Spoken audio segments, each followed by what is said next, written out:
इस बीच बहुत बड़ी खुशखबरी है, बहुत अच्छी खबर है। सूत्रों के मुताबिक केंद्र सरकार बहुत ही जल्द पेट्रोल और डीजल की कीमतों में बड़ी कटौती कर सकती है।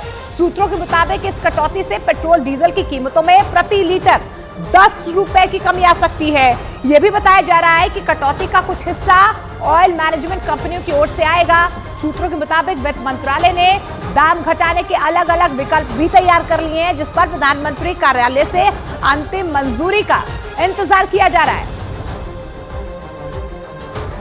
तो केंद्र सरकार ने पूरी तैयारी कर ली है और सूत्रों के मुताबिक कुछ ही दिनों में इसे लागू भी किया जा सकता है, जिससे कीमतें घट जाएंगी और संभावना है कि नए साल में लोगों का इसका फायदा भी मिलना शुरू हो जाएगा। दरअसल आपको बता दें कि लंबे वक्त से पेट्रोल और डीजल की कीमतें स्थिर हैं।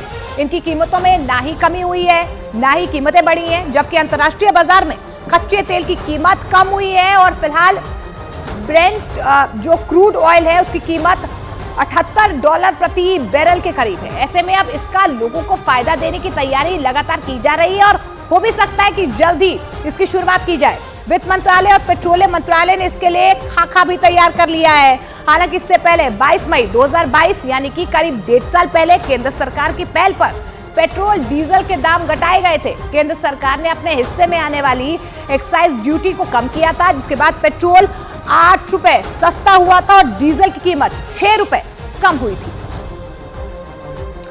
तो वैसे तो आपको बता दें कि 1.5 साल से कीमतों में इजाफा नहीं हुआ है, लेकिन पेट्रोलियम कंपनियों की अधिकतर आपको बता दें उनका अधिकार भी यही है कि वो हर दिन कीमतें तय कर सकती हैं। आपको ये भी बताते हैं कि फिलहाल कहां पर पेट्रोल कितने रुपए प्रति लीटर में बिक रहा है, ग्राफिकली आपको दिखाने की कोशिश करते हैं, क्योंकि सूत्रों के हवाले से यही खबर है कि कुछ ही दिनों में अच्छी खुशखबरी आ सकती है।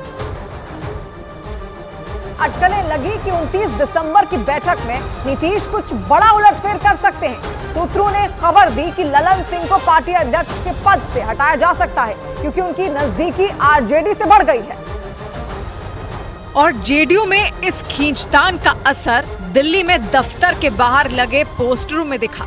एक नया पोस्टर जो पार्टी दफ्तर के बाहर लगाया गया, उसमें नीतीश की तारीफों के पुल बांधे गए थे, लेकिन ललन की तस्वीर इन पोस्टरों से नदारद थी।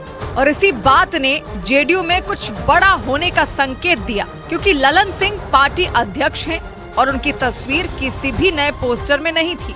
जो भी नए पोस्टर लगाए गए हैं उसमें ललन सिंह कहीं नहीं दिख रहे। हालांकि इन पोस्टरों में नीतीश का खूब गुणगान किया गया। इनमें कई पोस्टरों में तो नीतीश अकेले ही नजर आए और दूसरे पोस्टरों में उनकी और पार्टी के दूसरे पदाधिकारियों की तस्वीर थी। ललन सिंह की तस्वीर केवल पार्टी के पुराने पोस्टरों में ही नजर आई। माना जा रहा है कि ऐसा इसलिए भी हो सकता है क्योंकि नीतीश बिहार की राजनीति से निकलकर केंद्र की सियासत करना चाहते हैं।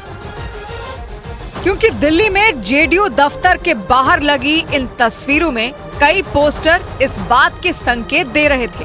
एक पोस्टर में नीतीश की तस्वीर के नीचे लिखा था, प्रदेश ने पहचाना है, अब देश भी पहचानेगा। तो वहीं एक दूसरे पोस्टर में नीतीश की तस्वीर के नीचे लिखा था, आइए बेहतर दिल्ली के लिए साथ चलें। और इसीलिए ये पोस्टर चर्चा में आ गए, क्योंकि पोस्टरों में लिखे स्लोगन पढ़कर लगा कि नीतीश बिहार से निकलकर केंद्र की सियासत में कदम रखना चाहते हैं।